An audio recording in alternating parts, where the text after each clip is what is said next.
Law 42. Strike the shepherd and the sheep will scatter. Judgment. Trouble can often be traced to a strong individual, the stirrer, the arrogant underling, the poisoner of goodwill. If you allow such people room to operate, others will succumb to their influence. Do not wait for the troubles they cause to multiply, and do not try to negotiate with them. They are irredeemable. Neutralize their influence by isolating or banishing them. Strike at the source of the trouble, and the sheep will scatter. Observance of the Law 1. Near the end of the 6th century BC, the city-state of Athens overthrew the series of petty tyrants who had dominated its politics for decades. Instead, it established a democracy to last over a century, a democracy that became the source of its power and its proudest achievement. But as the democracy evolved, so did a problem the Athenians had never faced: how to deal with those who did not concern themselves with the cohesion of a small city surrounded by enemies, who did not work for its greater glory, but the thought of only themselves and their ambitions and petty intrigues. The Athenians understood that these people, if left alone, would sow dissension, divide the city into factions, and stir up anxieties, all of which could lead to the ruin of their democracy. Violent punishment no longer suited the new, civilized order that Athens had created. Instead, the citizens found another, more satisfying and less brutal way to deal with the chronically selfish. Every year, they would gather in the marketplace and write on a piece of earthenware in ostracon the name of the individual they wanted to see banished from the city for 10 years. If a particular name appeared on 6,000 ballots, that person would instantly be exiled. If no one received 6,000 votes, the person with the most ostraca recording his name would suffer the 10-year ostracism. This ritual expulsion became a kind of festival. What a joy to be able to banish those irritating, anxiety-inducing individuals who wanted to rise above the group they should have served. In 490 BC, Aristides, one of the great generals of Athenian history, helped defeat the Persians at the Battle of Marathon. Meanwhile, off the battlefield, his fairness as a judge had earned him the nickname Just, but as the years went by, the Athenians came to dislike him. He made such a show of his righteousness, and this, they believed, disguised his feelings of superiority and scorn for the common folk. His omnipresence in Athenian politics became obnoxious. The citizens grew tired of hearing him called just. They feared that this was just the type of man, judgmental, haughty, who would eventually stir up fierce divisions among them. In 482 BC, despite Aristides' invaluable expertise in the continuing war with the Persians, they collected the ostraca and had him banished. After Aristides' ostracism, the great general Themistocles emerged as the city's premier leader, but his many honors and victories went to his head, and he too became arrogant and overbearing, constantly reminding the Athenians of his triumphs in battle, the temples he had built, and the dangers he had fended off. He seemed to be saying that without him the city would come to ruin. And so, in 472 BC, Themistocles' name was filled in on the ostraca, and the city was rid of his poisonous presence. The conquest of Per. The struggle now became fiercer than ever around the royal litter of Atahualpa, king of the Incan Empire. It reeled more and more, and at length several of the nobles who supported it was overturned, and the Indian prince would have come with violence to the ground, had not his fall been broken by the efforts of Pizarro and some other of the cavaliers, who caught him in their arms. The imperial Borla was instantly snatched from his temples by a soldier, and the unhappy monarch, strongly secured, was removed to a neighboring building where he was carefully guarded. All attempts at resistance now ceased. The fate of the Inca Atahualpa soon spread over towns and country. The charm that might have held the Peruvians together was dissolved. Every man thought only of his safety. Even the Incan soldiery encamped on the adjacent fields took the alarm, and learning the fatal tidings were seen flying in every direction before the pursuers, who in the heat of triumph showed no touch of mercy. At length night, more pitiful than man, threw her friendly mantle over the fugitives, and the scattered troops of Pizarro rallied once more at the sound of the trumpet in the bloody square of Cajamarca. Atahualpa was reverenced as more than a human. He was not merely the head of the state, but the point to which all its institutions converged as to a common center, the keystone of the political fabric, which must fall to pieces by its weight when that was withdrawn. So it fared on the execution of Atahualpa.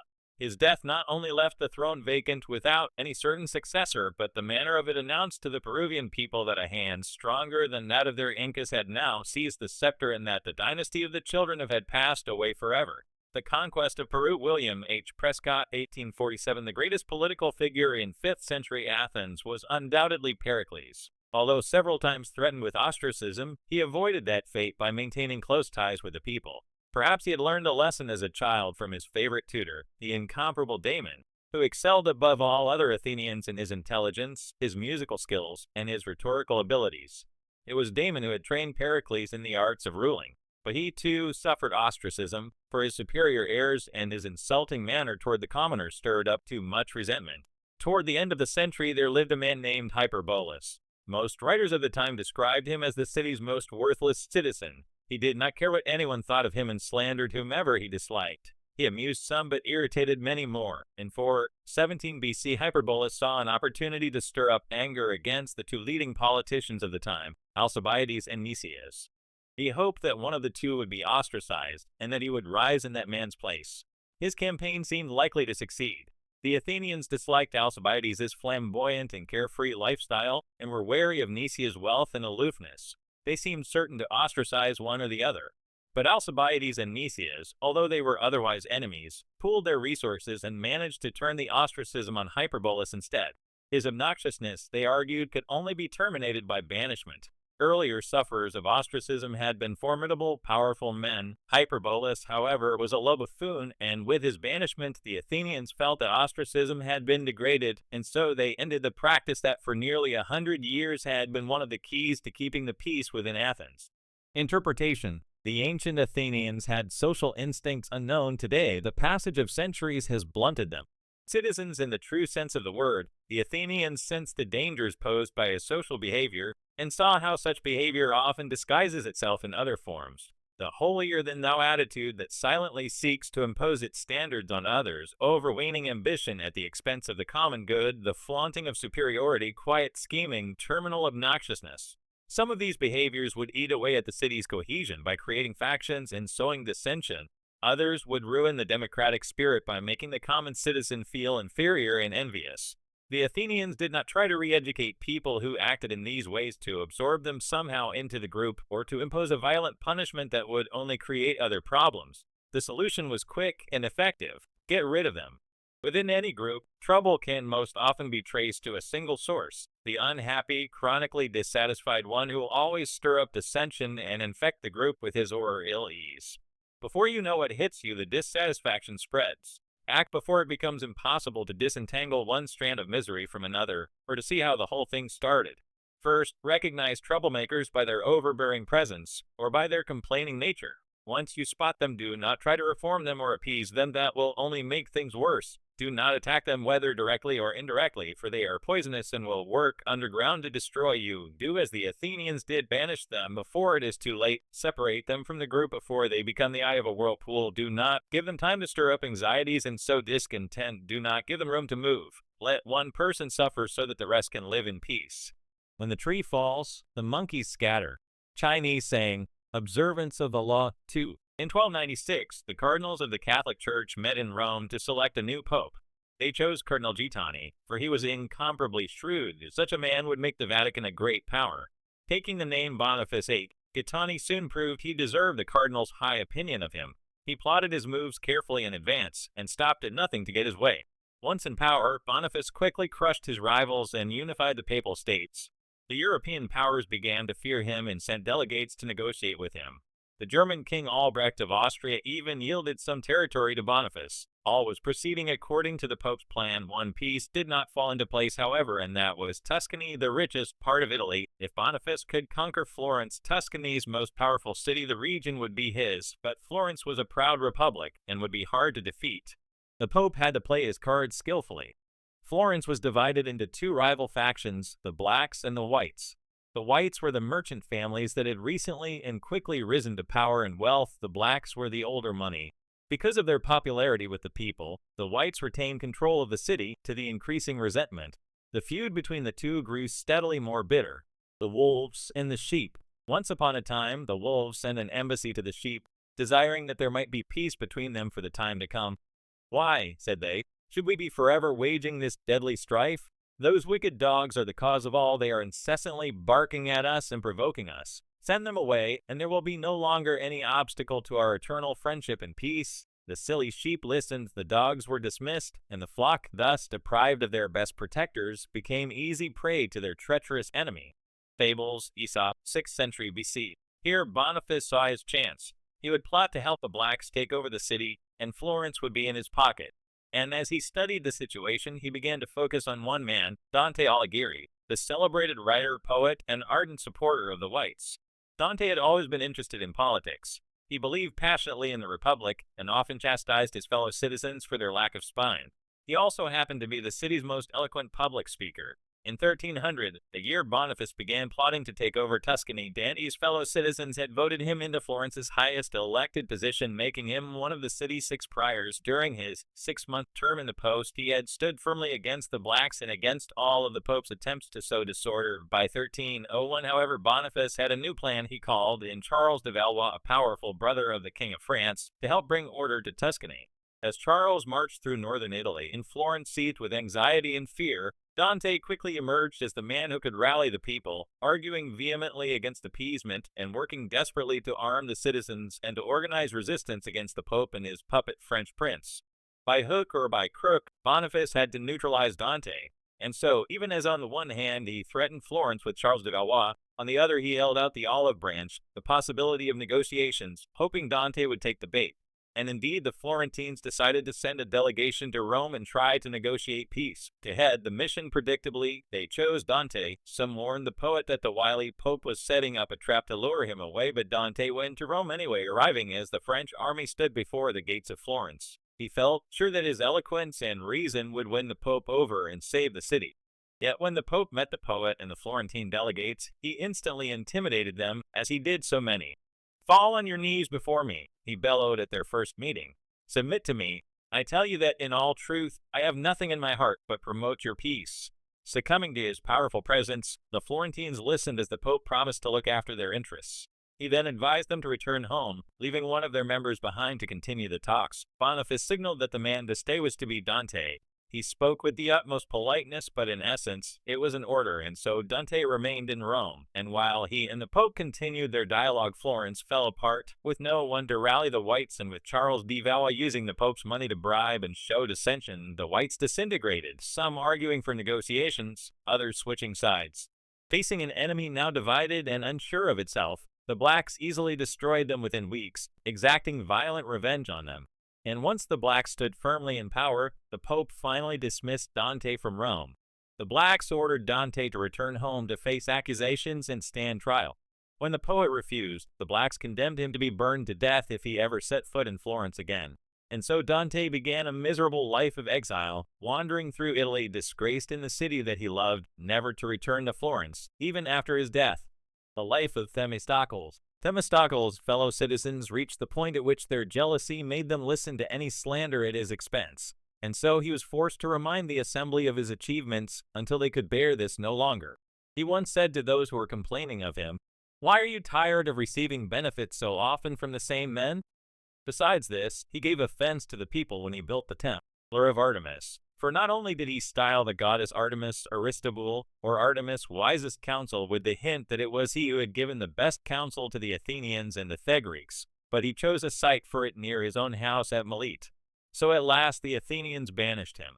They made use of the ostracism to humble his great reputation and his authority, as indeed was their habit with any whose power they regarded as oppressive, or who had risen to an eminence which they considered out of keeping with the equality of a democracy. The Life of Themistocles, Plutarch c. AD 46-120. Interpretation. Boniface knew that if he only had a pretext to lure Dante away, Florence would crumble. He played the oldest card in the book, threatening with one hand while holding out the olive branch with the other, and Dante fell for it. Once the poet was in Rome, the Pope kept him there for as long as it took. Boniface understood one of the principal precepts in the game of power. One resolute person, one disobedient spirit, can turn a flock of sheep into a den of lions.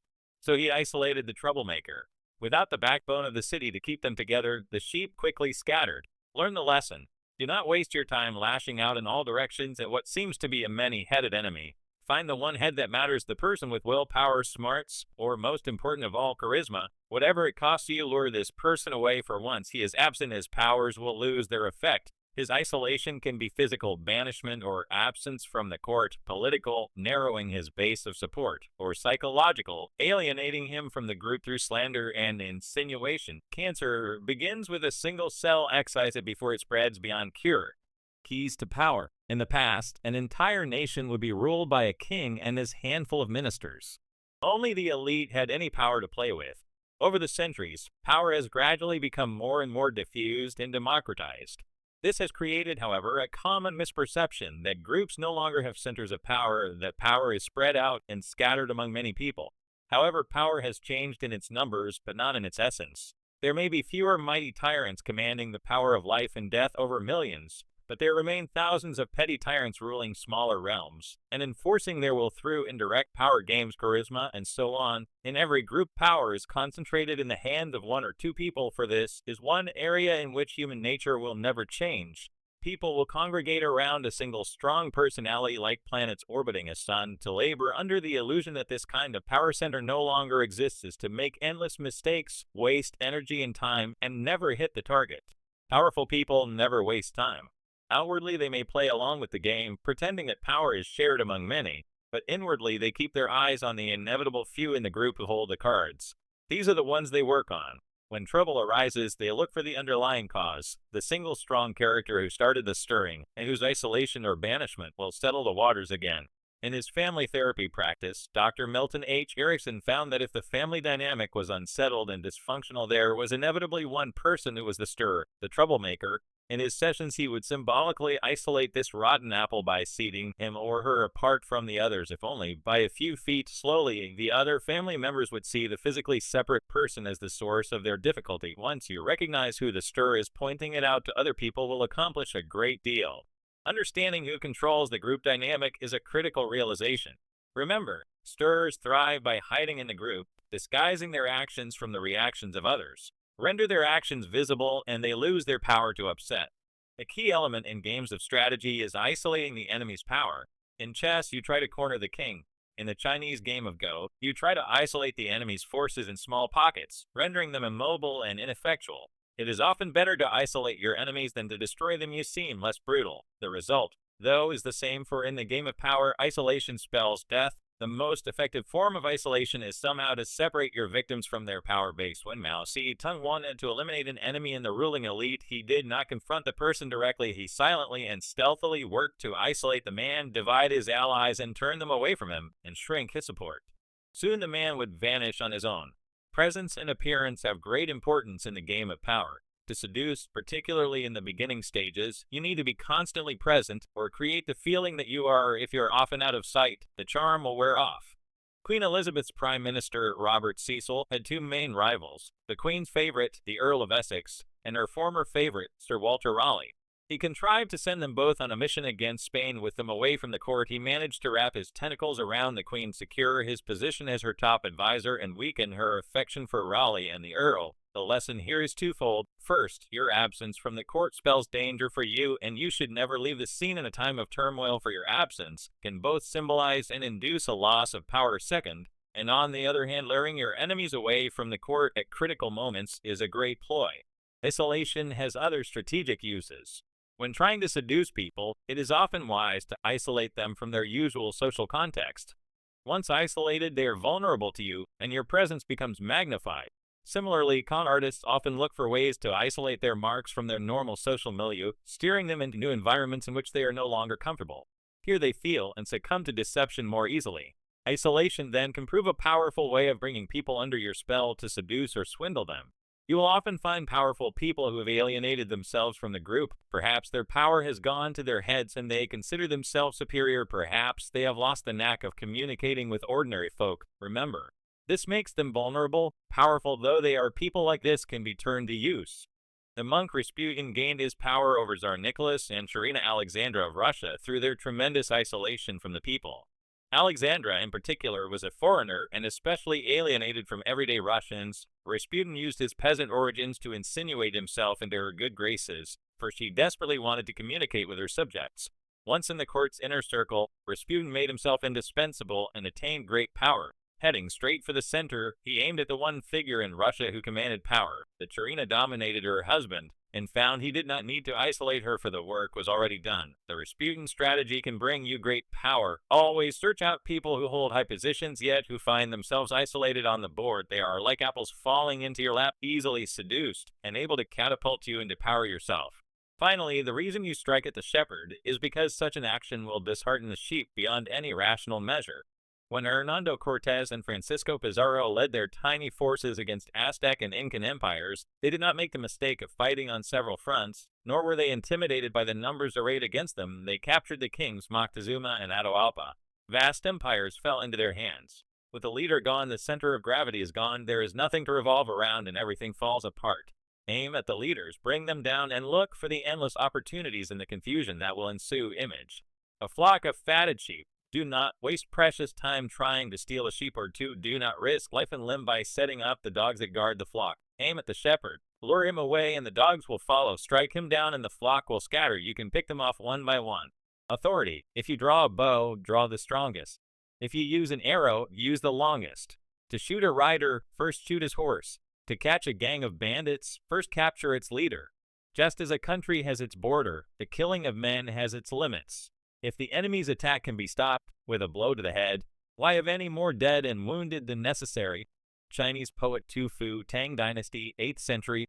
Reversal: any harm you do to a man should be done in such a way that you need not fear his revenge, writes Machiavelli. If you act to isolate your enemy, make sure he lacks the means to repay the favor. If you apply this law, in other words, apply it from a position of superiority, so that you have nothing to fear from his resentment. Andrew Johnson, Abraham Lincoln's successor as U.S. President, saw Ulysses S. Grant as a troublesome member of his government, so he isolated Grant as a prelude to forcing him out. This only enraged the great general, however, who responded by forming a support base in the Republican Party and going on to become the next president. It would have been far wiser to keep a man like Grant in the fold, where you could do less harm than to make him revengeful. And so you may often find it better to keep people on your side, where you can watch them, than to risk creating an angry enemy. Keeping them close, you can secretly whittle away at their support base so that when the time comes to cut them loose, they will fall fast and hard without knowing what hit them.